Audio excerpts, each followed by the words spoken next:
हिंदी की इस कक्षा में आपका स्वागत है, अभिनंदन है। हम पहले से ही अज्ञे जी द्वारा रचित उनकी कविताएं करते आ रहे हैं। आज उसी कड़ी को आगे बढ़ाते हुए अज्ञे द्वारा रचित उनकी कविता उड़ चल हारिल करेंगे। जैसा कि हमने पहले देखा है, अज्ञे जी की जो कविताएं हमने पढ़ी हैं तो ऐसा लगा है जैसे जिंदगी की एक जो किताब है उसका एक एक पेज पलट करके उन्होंने हमें समझाया है। ऐसी ही कविता आज लेकर उपस्थित हुए हैं जिसका शीर्षक है उड़ चल हारिल। हारिल एक पक्षी होता है, उसका प्रतीक यहाँ पर लिया गया है। हारिल पक्षी निर्माण करने के लिए एक लकड़ी अपने पंजे में रखता है, अपने पैर में रखता है। उस लकड़ी को यहाँ पर प्रतीक लिया गया है निर्माण के साधन का, उस तिनके को प्रतीक लिया गया है निर्माण के साधन का। और जो हारिल है ये यहाँ पर युवा पीढ़ी का प्रतीक लिया गया है। इसी बात को लेकर के यहाँ पर व्यक्तित्व निर्माण की बात कवि ने की है कि हमें अपने व्यक्तित्व का निर्माण करना चाहिए। जैसे पहले इन्होंने बताया था कि किस तरह से हम शहरी सभ्यता, पश्चिमी सभ्यता के उस चंगुल में फंसे हुए हैं। इस तरह से इन्होंने हमारे जीवन के एक एक पक्ष को इन्होंने रखा है। ऐसा ही पक्ष इन्होंने देखा है कि हमारी कमजोरी सबसे बड़ी अगर कहीं होती है तो वो कमजोरी होती है अपने व्यक्तित्व का सही तरीके से निर्माण ना कर पाना। इसलिए इन्होंने ये कविता इसी चीज को लेकर के लिखी है कि हमें अपने व्यक्तित्व का निर्माण करना चाहिए। देखिए, जब तक हमारे व्यक्तित्व का निर्माण अच्छे से नहीं होता तब तक हमारी जीवन में खुशियां नहीं हो सकती, हमारा जीवन जो है वो संतुलित नहीं हो सकता। व्यक्तित्व निर्माण हमारे जीवन के लिए अति आवश्यक है। जैसा हमारा व्यक्तित्व होगा वैसा ही हमारा जीवन होगा। इसलिए हमें अपने व्यक्तित्व निर्माण के लिए ही पूरा अपना जो बल है, शक्ति है, पावर है, विवेक है, वो अपना व्यक्तित्व निर्माण में लगाना चाहिए। इसी बात को यहाँ पर कवि ने इस हारिल पक्षी के माध्यम से बताई है। देखिए, यहाँ पर जो हारिल पक्षी है वो युवा पीढ़ी का अर्थात कर्मवीर का प्रतीक है। और जो उस पक्षी के हाथ में जो तिनका है वो यहाँ पर निर्माण के साधन का प्रतीक, अर्थात तिनका निर्माण के साधन का प्रतीक लेने का मतलब है कि जो तिनका तो देखें तो बहुत ही तुच्छ साधन है, अर्थात बहुत सीमित साधन है, लेकिन बहुत सीमित साधनों के द्वारा भी हम अपने व्यक्तित्व का निर्माण कैसे कर सकते हैं, इसी का वर्णन यहाँ पर किया गया है। अर्थात किसी भी बहाने पर हम ये नहीं कह सकते कि हमारा जीवन इसलिए ऐसा हो गया कि हमारे पास ये चीज नहीं थी। वो यही यहाँ पर समझाने का प्रयास कर रहे हैं कि इस सृष्टि ने सभी को समान दिया है, इसलिए ये बहाना नहीं चलेगा और हमें अपने व्यक्तित्व का निर्माण करना ही होगा। इसी बात को लेकर के ये कविता लिखी है। देखिए, कह रहे हैं, उड़ चल हारिल लिए हाथ में वही अकेला ओछा तिनका, उषा जाग उठी प्राची में कैसी बाट भरोसा किनका, शक्ति तेरे हाथों में छूट न जाए ये चाह सृजन की, शक्ति रहे तेरे हाथों में रुक न जाए ये गति जीवन की, ऊपर ऊपर ऊपर बढ़ता चीर चल दिगमंडल, अनथक पंखों की चोटों से नभ में एक मचा दे हलचल, तिनका तेरे हाथों में है अमर एक रचना का साधन, तिनका तेरे पंजे में है विधना के प्राणों का स्पंदन, कांप न यद्यपि दसों दिशा में तुझे शून्य नभ घेर रहा है, रुक न यद्यपि उपहास जगत का तुझको पथ से हेर रहा है, तू मिट्टी था किंतु आज मिट्टी को तूने बांध लिया है, तू था सृष्टि किंतु सृष्टा का गुर तूने पहचान लिया है। इस तरह से ये कह रहे हैं कि तुम बेशक मिट्टी हो, लेकिन अगर आपने सृष्टा का अर्थात आपने निर्माणकर्ता का गुण पहचान लिया है तो आप इस दुनिया में कोई भी नव निर्माण कर सकते हो।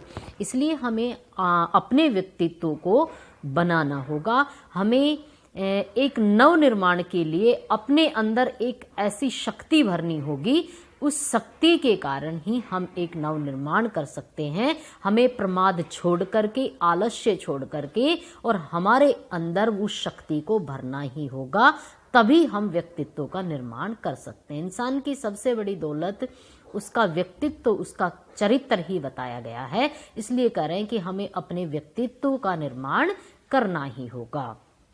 कह रहे उड़चल हारिल, मैंने बताया था यहाँ युवा पीढ़ी का संदेश दिया गया है, युवा पीढ़ी का प्रतीक लिया गया है। उड़चल हारिल लिए हाथ में वही अकेला ओछा तिनका, कि हे हारिल पक्षी, पहले शब्दार्थ, हे हारिल पक्षी तुम्हें नव निर्माण करना ही है, तुम नहीं बैठ सकते, तुम्हें नव निर्माण करना ही होगा। क्यों करना होगा उसका अभी आगे आ जाएगा कि शक्ति तेरे हाथों में है, छूट न जाइए चाह सर्जन की। अभी की तेरे पास शक्ति है, लेकिन धीरे धीरे जैसे जैसे उम्र बढ़ेगी तो शरीर में ये शक्ति भी नहीं रहेगी, फिर तुम्हारे अंदर चाह होते हुए भी, इच्छा होते हुए भी तुम्हारा शरीर साथ नहीं देगा, फिर तुम कुछ भी नहीं कर पाओगे। इसलिए अभी तुम्हारे हाथ में शक्ति है, इसलिए तुम्हें अभी नव निर्माण करना चाहिए। अपने व्यक्तित्व का निर्माण तुम्हें अभी करना होगा। इसलिए कह रहे उड़चल हारिल लिए हाथ में वही अकेला ओछा तिनका, छोटा सा तिनका, कि तुम्हें छोटा सा तिनका लेकर के अभी आपको नव निर्माण के लिए चलना ही होगा। उषा जाग उठी प्राची में कैसी बाट भरोसा किनका। प्राची होती पूर्व दिशा, ये कह रहे कि पूर्व दिशा में उषा जाग उठी, अर्थात प्रातः काल हो गया है। प्रातः काल मतलब जहां से हम जगे वहीं से अपना सवेरा हो जाता है। इसलिए यहाँ कहा गया है कि प्रातः काल हो गया है, अर्थात सवेरा हो गया है। इसलिए अर्थात आपके जीवन में जहां से ज्ञान की रोशनी आए वहीं से आपका सवेरा प्रारंभ होता है। इसलिए अभी इसी क्षण से आप अपने व्यक्तित्व निर्माण के लिए मान लीजिए कि आपका सवेरा हो गया है। इसलिए आपको अभी से ठानना होगा कि मुझे अपने व्यक्तित्व का निर्माण करना है, और इसलिए मेरे पास जो भी संसाधन हैं उन्हीं संसाधनों से, ओछा तिनका इसी का प्रतीक है कि तुम्हारे पास जितना भी संसाधन है उन्हीं संसाधनों का प्रयोग करके तुम्हें अपने जीवन का निर्माण करना होगा, अपने व्यक्तित्व का निर्माण करना होगा। उषा जाग उठी प्राची में किसकी बाट भरोसा किनका। कह रहे कि प्रातः काल हो गया है तुम्हारा, तुम किसकी बाट देख रहे हो, किसका इंतजार कर रहे हो और किसका भरोसा कर रहे हो, क्योंकि सभी को अपने जीवन में स्वयं संघर्ष करना होता है। और ये हम एक समय के बाद पहचान भी जाते हैं, समझ भी आता है, लेकिन समय जाने के बाद समझ आने का, अर्थात चिड़िया चुग गई खेत तो फिर पछताने से क्या होगा, अर्थात समय निकल गया तो फिर हमें ज्ञान आने से भी क्या फायदा होगा। इसलिए समय रहते अगर हमारे पास ज्ञान है तो हम एक नई सृष्टि का निर्माण कर सकते हैं। इसलिए कह रहे हैं कैसी बाट भरोसा किनका, कि किसकी बाट देख रहे हो, किसका भरोसा है। शक्ति तेरे हाथों में छूट न जाए ये चाह सर्जन की। ये कह रहे हैं कि अभी तो तुम्हारे हाथों में कई क्या करते, कोई नहीं, चल रहा है चलने दो, कुछ नहीं। कई ऐसे ही टाइम पास करते रहते हैं, सुबह से दोपहर, दोपहर से शाम हो गई, आज का निकल गया, कल का निकल गया। ये जिंदगी निकालने के लिए नहीं, ये जिंदगी हम पहले कर चुके हैं, जहां हमने नाच कविता की थी कि जिंदगी ढोने के लिए नहीं है, जिंदगी जीने के लिए है। इसलिए जिंदगी को हम इससे आंखें बंद करके या आलस या प्रमाद में अगर हम निकालेंगे तो एक दिन ना एक दिन हमें यह एहसास होगा कि हमने कितना अनमोल रतन अपने हाथों से खुद बहा दिया है। इसलिए पल पल समय निकल रहा है, इसलिए हमें जागना ही होगा। किसी की बाट नहीं, किसी का भरोसा नहीं। अभी तो हमारे हाथों में शक्ति, शक्ति तेरे हाथों में छूट न जाइए चाह सर्जन की। अभी तो तुम्हारे हाथों में शक्ति है, इसलिए ये इच्छा सर्जन की तुम्हारे मन से निकलनी नहीं चाहिए। शक्ति रहे तेरे हाथों में, रुक न जाए गति जीवन की, कि अभी तो तुम्हारे हाथों में शक्ति है, कहीं ये जीवन की ही गति ना रुक जाए, इससे पहले तुम्हें सर्जन करना ही होगा, अपने व्यक्तित्व का निर्माण करना ही होगा। ऊपर ऊपर ऊपर बढ़ता चीर चल दिगमंडल, इस तरह से तुम 10 दिशाओं को, जैसे वो पक्षी दिगमंडल अर्थात आसमान को चीरता हुआ उड़ान भरता है, ऐसे तुम्हें भी इस जीवन रूपी आसमान में चीरते हुए, अर्थात आपको भी जैसे वो आगे बढ़ता है ऐसे जीवन में आगे बढ़ना ही होगा। अनथक पंखों की चोटों से नभ में एक मचा दे हलचल, जैसे वो नभ में हलचल मचा रहा हो, लगातार तेज गति से दौड़ रहा है, ऐसे लगता है जैसे उसके पंख थके नहीं हैं। ऐसे ही आपके पास भी अभी समय है, इसलिए एक ऐसी हलचल इस समाज रूपी नभ में मचा दो कि इसमें आप एक ऐसा नव निर्माण करो ताकि सभी आपकी उड़ान को देखें, आपकी उड़ान को सराहें। तिनका तेरे हाथों में है अमर एक रचना का साधन।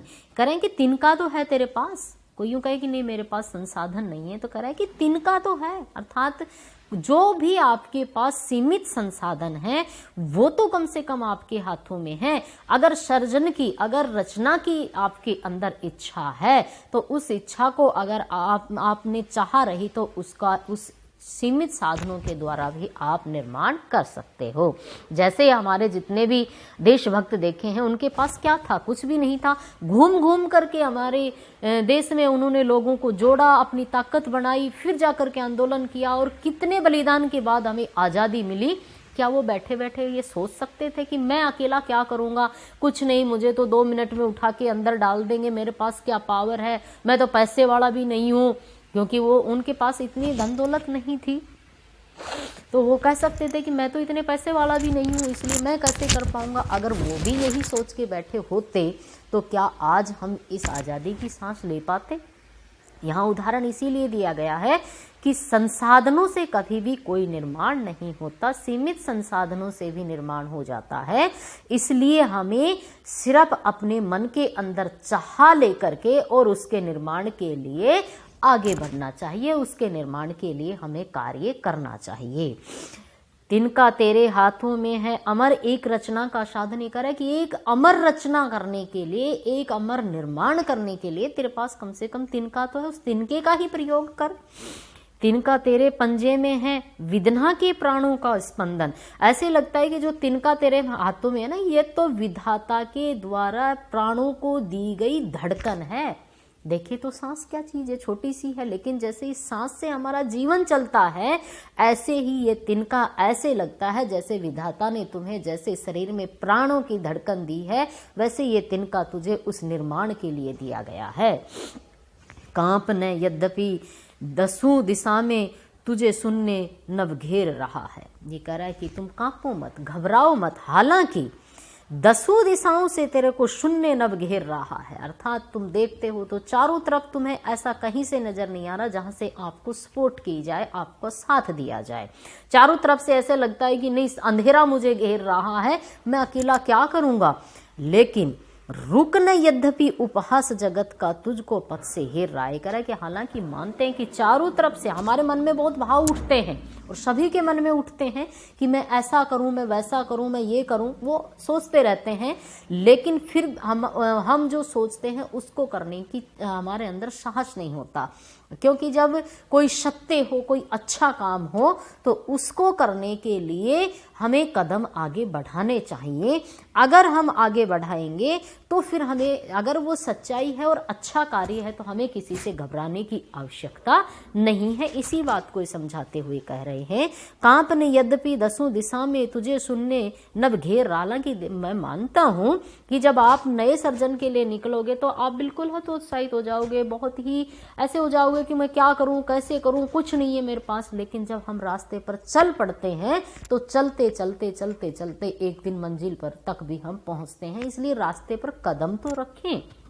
ये कह रहे हैं, यद्यपि उपहास जगत का तुझको पथ से हेर रहा है। हम बहुत भला करने की सोचते हैं, समाज के लिए कुछ अच्छा करने की सोचते हैं कि हम ये करें, हम वो करें, लेकिन हमें डर ये की बात का कि लोग क्या कहेंगे। बस ये उपहास जगत का तुझको पथ से हेर रहा है। तुम्हारे पथ से तुम्हें वापस कौन ला रहा है, यही आपकी सबसे बड़ी कमजोरी है। इस कमजोरी को जिस दिन आप निकाल कर बाहर फेंक दोगे, उस दिन निर्माण करने के लिए तुम एक अच्छे सृष्टा बन पाओगे। इसलिए कह रहे, यद्यपि उपहास जगत का तुझको पथ से हेर रहा है, कि मैं मानता हूं कि ये जगत का उपहास जो है कि लोग मुझे, मेरी मजाक उड़ाएंगे, लोग मुझे क्या कहेंगे, ये हमारे पैरों की बेड़ियां बनता है। जब हम अच्छे काम कर रहे हैं तो बेशक हमें आज उसके लिए हमें वाहवाही ना मिले, क्योंकि हमने वाहवाही का भाव मन में रख करके ये कार्य नहीं किया था। हमारा उद्देश्य उस कार्य को सफल करना था। इसलिए ये कह रहे हैं कि बेशक वो उपहास उड़ा रहे हैं, लेकिन तुम जानते हो कि वो कार्य अच्छा है, अर्थात तुम जानते हो कि तुम्हारा जो कदम आप बढ़ा रहे हो सफलता की तरफ बढ़ा रहे हो, अच्छे काम की तरफ बढ़ा रहे हो, तो और उसका जो परिणाम होगा वो अच्छा होगा। तो फिर हमें जगत के उपहास से किस लिए डरना। यद्यपि उपहास जगत का तुझको फत से हेर रहा है, तू मिट्टी था किंतु आज मिट्टी को तूने बांध लिया है। हालांकि तुम कुछ नहीं थे, लेकिन जब हम कर्म पे लगते हैं तो धीरे धीरे धीरे धीरे हम इतने मजबूत हो जाते हैं कि कभी हम मिट्टी के समान तुच्छ थे, कुछ भी नहीं था हमारे अंदर, लेकिन धीरे धीरे हमारे अंदर इतनी पावर आती है, इतनी शक्ति आती है कि हम उसी मिट्टी को बांध करके एक नया निर्माण कर देते हैं, अर्थात उसी मिट्टी को हम एक नया रूप दे देते हैं। तू था सृष्टि किंतु सृष्टा का गुर तूने पहचान लिया। जिस दिन तुम्हारे अपने अंदर ये बात ठान ली है कि नहीं, मुझे जीवन मिला है और मैं आगे सफलता की तरफ ही कदम रखूंगा, और अपने व्यक्तित्व निर्माण में जिस दिन से लग जाते हो, उस दिन से ही तू था सृष्टि किंतु सृष्टा, तुम कभी सृष्टि थे अर्थात किसी की रचना थे, लेकिन आज सृष्टा बन गए हो, उस दिन तुम रचनाकार बन गए हो, और उस दिन तुमने सृष्टा का गुण पहचान लिया है, एक रचनाकार का गुण तुम्हारे अंदर आ गया है। मिट्टी निश्चय है यथार्थ, हालांकि वर्तमान हमारा जो यथार्थ है वो मिट्टी है, पर क्या जीवन केवल मिट्टी, क्या पूरे जीवन मिट्टी के समान ही हम रहेंगे।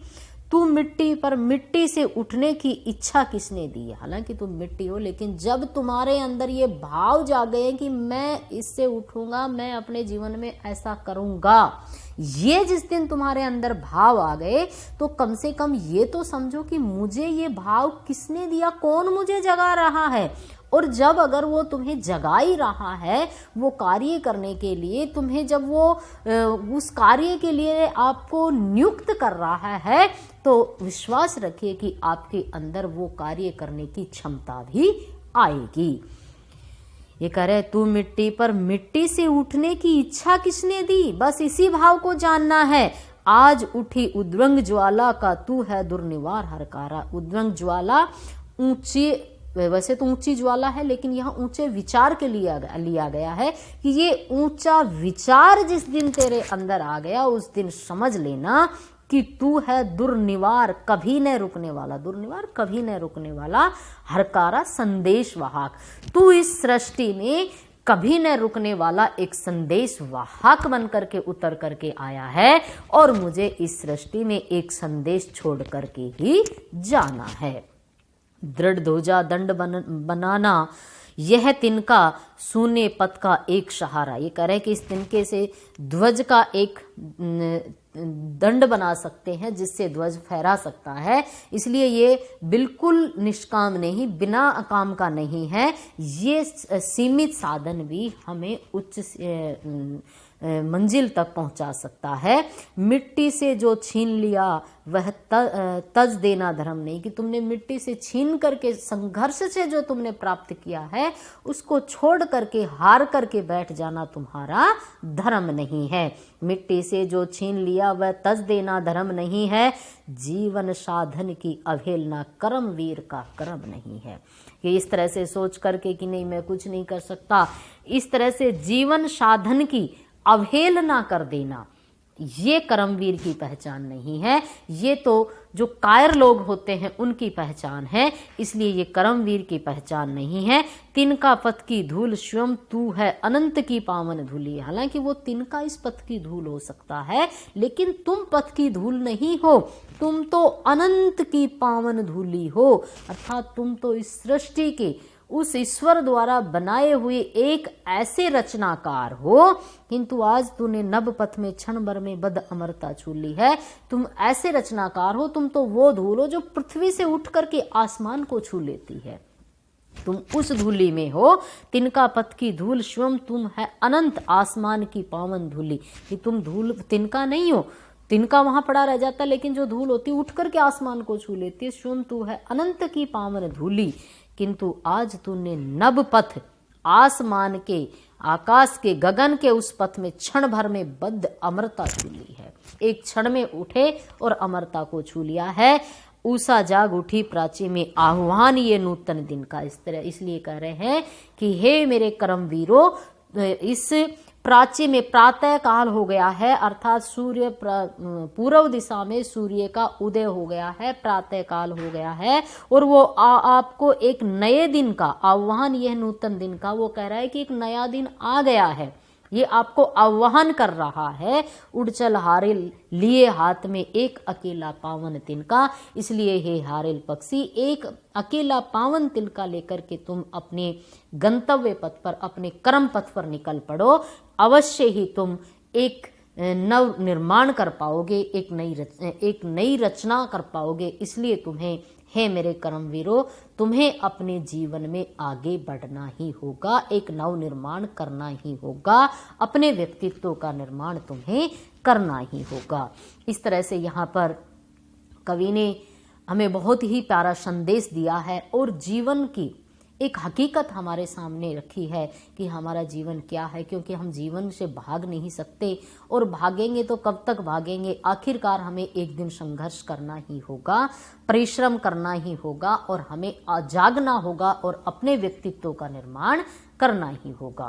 क्योंकि हम भी देखते हैं कि जो उच्च व्यक्तित्व के लोग होते हैं वो उनको देखें, और एक दूसरी तरफ जो तुच्छ व्यक्तित्व के लोग होते हैं उनको देखें, दोनों के जीवन को देखें और खुद उस चीज पर मनन करके देखें कि कौन सा व्यक्तित्व अच्छा होगा। इसलिए हमें जीवन मिला है तो हमें उच्च कोटि के व्यक्तित्व निर्माण के लिए हमेशा प्रयत्नशील रहना चाहिए और हमेशा परिश्रम करना चाहिए, संघर्ष करना चाहिए। इसी के साथ आज की इस कक्षा को यही विराम देते हैं। अगली कक्षा फिर करेंगे। धन्यवाद।